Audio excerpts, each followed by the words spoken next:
याद रखो कि पाकिस्तान में जब भी मैंने कोई दावा किया है तो वो मैंने करके दिखाया है। पिछली दफा आपको मैंने कहा कि इनकी हुकूमतें मैं गिरा सकता हूं और आपने देखा कि वो हुकूमत गिरी। और इनके अपने बेजारी से वो जाती उम्रा के तख्त से बेजार थे। उनको सिर्फ सियासी सोच की जरूरत थी, थोड़ी सी टेक की जरूरत थी, थोड़े से प्यार की जरूरत थी। इनके खौफ से उनको निकालना था। जैसे हमने उनको इनके खौफ से निकाला, उनने अपनी लीडरशिप खुद बनाई और अल्हम्दुलिल्लाह आज वो इनसे बेहतर लीडर बने। साहब ये दावे कर रहे थे, पीछे कमरुज़्ज़मा कायरा साहब खड़े थे, मगर गुज़िश्ता हफ्ते कायरा साहब हमारे प्रोग्राम में आए और उन्होंने कहा कि ज़रदारी साहब को क्रेडिट नहीं लेना चाहिए था बलूचिस्तान हुकूमत गिराने का, मगर पीपल्स पार्टी को ज़्यादा एहसास हो रहा है कि उनसे बड़ी गलती हुई है। हफ्ते को जी न्यूज़ के प्रोग्राम नया पाकिस्तान में मेज़बान शहजाद इकबाल से बात करते हुए पीपल्स पार्टी के रहनुमा और बिलावल भुट्टो ज़रदारी के तर्जुमान मुस्तफ़ा नवाज़ खोकर ने एतराफ़ किया कि उन्होंने बलूचिस्तान असेंबली में जो कुछ किया गलत किया। उस वक्त कौन था बलूचिस्तान हुकूमत गिराने में, आपको खुद पता है। चले मैं फिर इसको इस तरह कहता हूँ कि हमारी उस वक्त गलती थी कि हमने जो सिलेक्ट जिन्होंने इनको किया उनके साथ थोड़ा सा ताउन कर लिया। मतलब आप ये एतराफ़ करें कि उस वक्त गलती हुई है। एतराफ़ कर रहे हैं। नून लीग की बलूचिस्तान में हुकूमत नहीं गिरानी चाहिए थी। एतराफ़ कर रहे हैं बिल्कुल। बलूचिस्तान में तब्दीली आने के बाद हुकूमत ने आज़ाद अराकीन सेनेट मुंतखब कराए और पीपल्स पार्टी और तहरीक इंसाफ ने इन अराकीन की हिमायत की और फिर इस आज़ाद ग्रुप के सादिक सजरानी चेयरमैन सेनेट मुंतखब हो गए। इस इंतखाब का क्रेडिट भी पीपल्स पार्टी ने लिया और तहरीक इंसाफ ने भी लिया, मगर पीपल्स पार्टी को लगता है कि उससे गलती हो गई है। पीपल्स पार्टी ही के रहनुमा मुस्तफ़ा नवाज़ खोकर साहब ने ही जियो न्यूज़ के प्रोग्राम जिरगा में मेज़बान सलीम साफ़ी से बात करते हुए कहा कि सेनेट इंतखाबात में पीपल्स पार्टी पर जो धब्बा लगा वो उसको धो देंगे। जल्द ही चेयरमैन सेनेट सादिक संजरानी के खिलाफ तहरीक अदम एतमाद लाई जाएगी। आपकी पार्टी का रोल पीटीआई के रोल से किस हद तक मुख्तलिफ था? ये जो सेनेट की उसके लिए ख़रीदारी आप लोग कर रहे थे बलूचिस्तान में, इनके लोगों को तोड़ रहे थे, तो कोई आप नहीं समझते कि आज से कुछ अर्सा पहले तक आप भी कमोबेश फवाद चौधरी थे और जरदारी साहब भी कमोबेश इमरान खान थे? पाकिस्तान पीपल्स पार्टी बड़ी जमहूरियत की बात करती है और उसके ऊपर ये इल्ज़ाम लगना भी ठीक नहीं है, जिसको मैं तस्लीम करता हूँ कि इस धब्बे को हम बहुत जल्द धो देंगे। चेयरमैन सेनेट किसी मुनासिब वक्त पर उनके खिलाफ अदम एतमाद हम ले आएंगे और ये धब्बा हम धो देंगे। संजरानी साहब के खिलाफ में बिल्कुल बिल्कुल क्या होगा, क्योंकि बिलावल भुट्टो कह रहे हैं पंजाब और मरकज़ में तहरीक इंसाफ की हुकूमत गिरा देंगे एक हफ्ते के अंदर अगर जरदारी साहब इशारा दें। मुस्तफ़ा नवाज़ खोकर साहब कह रहे हैं कि चेयरमैन सेनेट के खिलाफ तहरीक अदम एतमाद लेके आएंगे। गलती का पीपल्स पार्टी को एहसास हो रहा है। नून लीग के रहनुमा एहसन इकबाल साहब हमारे साथ मौजूद हैं। एहसन इकबाल साहब बहुत शुक्रिया। एहसन इकबाल साहब, दावे बहुत ज़्यादा कर रही है पीपल्स पार्टी, मगर ये सारे दावों पर अमल दरामद कर नहीं सकती पाकिस्तान पीपल्स पार्टी आपकी मदद के बगैर। तो ये राब्ता हुआ अगर मरकज़ की हुकूमत, पंजाब की हुकूमत या फिर चेयरमैन सेनेट को बदलने का, तो नून लीग तैयार होगी। देखिए, ये बात तो हकीकत है शाहजेब के इस वक्त जो पीटीआई की गवर्नमेंट है ये बहुत थिन मेजॉरिटी के ऊपर है, 4 या 6 अफराद की अक्सरियत है और इनकी सब उधार पे हुकूमत है। और किसी वक्त भी अगर अपोजिशन ने मिलकर फ़ैसला किया कि तब्दीली लानी है, तो मैं एक प्रोग्राम में पहले भी कह चुका हूँ, तो सारी 72 घंटे की या 3 या 4 दिनों में बाजी उलट सकती है।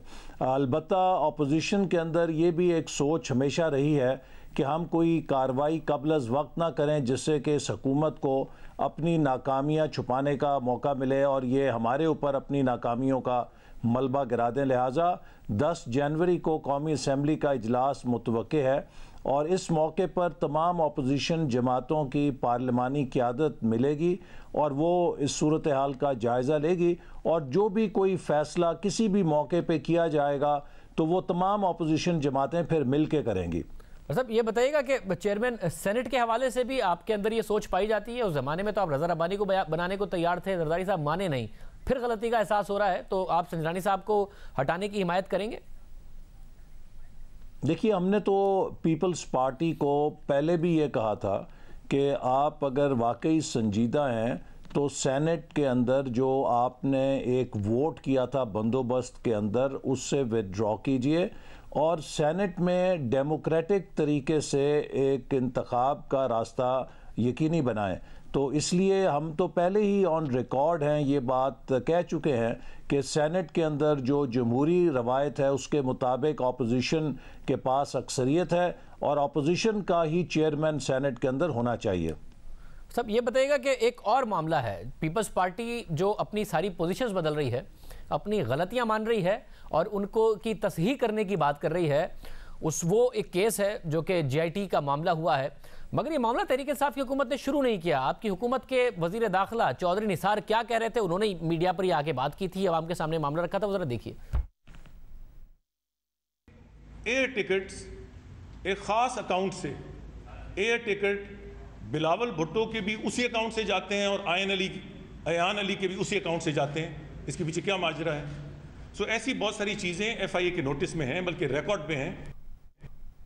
साहब तो फिर ये तहकीकात तो उस वक्त शुरू हुई, FIA तहकीकात कर रहा था, बाद में आप वजीर दाखिला बने, आपने भी करीब से मामला देखे होंगे, सुप्रीम कोर्ट के कहने पर फिर GIT बनी और ये सारा मामला हुआ। कैसे खड़े होंगे आप पाकिस्तान पीपल्स पार्टी के साथ? ये सब तो आपके दौर में शुरू हुआ था।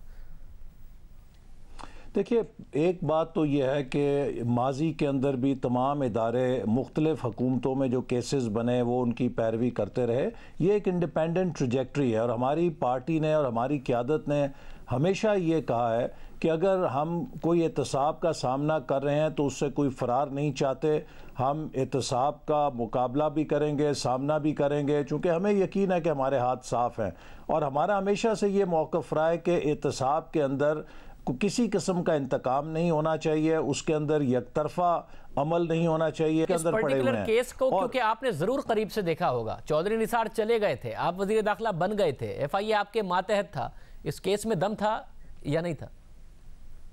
देखिए, उस वक्त जो मुझे आखिरी दफ़ा ब्रीफिंग में इस केस के बारे में FIA ने बताया था कि वो ये अभी इन्वेस्टिगेशन ऑन गोइंग थी और इसके ऊपर वो मुख्तलिफ इन्वेस्टिगेशन के तकाजे पूरे कर रहे थे, उसे क्लोज़ नहीं किया था। और जैसे आपको मालूम है कि अभी ये बाद में जो इंटरिम गवर्नमेंट आई गालिबन उस दौर में इन्होंने इस इन्वेस्टिगेशन को क्लोज़ किया। आपने FIA से क्या कहा? पीपल्स पार्टी की क़यादत खुद भी कह चुकी है कि वो तमाम केसेस को एक्सपेडाइट करें या गो स्लो करें? क्योंकि मेरी तरफ से 2015 का प्रेशर है चौधरी निसार साहब का। देखिए, मैंने जो 8-10 महीने वजारत दाखिला में गुजारे हैं, ना किसी महकमे को ये हदायत दी है कि वो किसी केस को तेज़ करें, ना किसी महकमे को ये हदायत दी है कि वो किसी केस को क्लोज़ करें या आहिस्ता करें। जो इदारे हैं वो आज़ादाना तौर पे अपना काम करते थे और यही एक रियासत के अंदर आज़ादी इदारों के पास होती है। तो मुझे यकीन है कि पीपल्स पार्टी की क़यादत जो कह रही है कि हम जो भी GIT की रिपोर्ट है उसका अदालती अमल में सामना करेंगे और अपनी सफाई और अपना मौक़िफ़ देंगे। बहुत शुक्रिया हसन इकबाल साहब हमारे साथ मौजूद।